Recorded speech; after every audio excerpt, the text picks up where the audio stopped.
వైఎస్ఆర్ కాంగ్రెస్ పార్టీకి సంబంధించినటువంటి అంటే ఇది మరి సాక్షి వాళ్ళు ఫ్రంట్ పేజ్ ఎందుకు హైలైట్ చేయలేదో తెలియదు.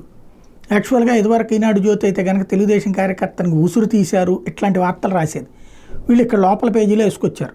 పోలీసులు అక్రమ కేసు బనాయించడం తీవ్ర ఒత్తిడికి గురైన సత్యసాయి జిల్లా గోరంట్ల మండలం మల్లాపల్లికి చెందిన వైఎస్ఆర్సీపీ నాయకుడు పెయ్యాల వెంకటరెడ్డి గుండెపోటుతో మృతి చెందారు. వారం రోజుల క్రితం గ్రామానికి చెందినటువంటి స్టోర్ డీలర్ శ్రీధర్ ఆత్మహత్య చేసుకున్నాడు.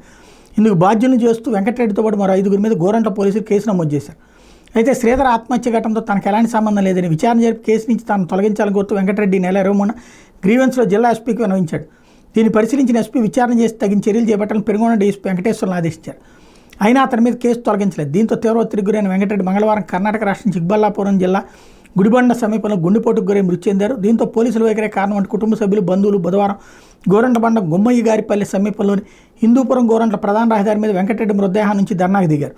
భూ వివాదం పరిష్కారం కాకపోవడంతో తాను ఆత్మహత్య చేసుకున్నట్టు store dealer Sridhar selfie video విడుదల చేశారు.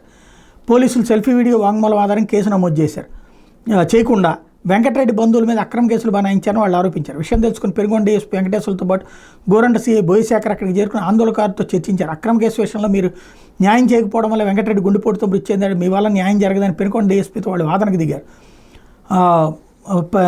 పరిస్థితి విషమించడంతో ఉన్నతాధికారుల ఆదేశాల మేరకు ధర్మవరం డీఎస్పీ శ్రీనివాసులు అక్కడికి చేరుకుని వాళ్ళతో చర్చించారు. శ్రీధర్ సెల్ఫీ వీడియో ఆధారంగా విచారణ జరిపి సంబంధం లేని వ్యక్తుల్ని కేసు నుంచి తొలగిస్తామని హామీ ఇచ్చారు. దీంతో వాళ్ళు శాంతించి వెంకటరెడ్డి మృతదేహాన్ని స్వగ్రామానికి తరలించారు.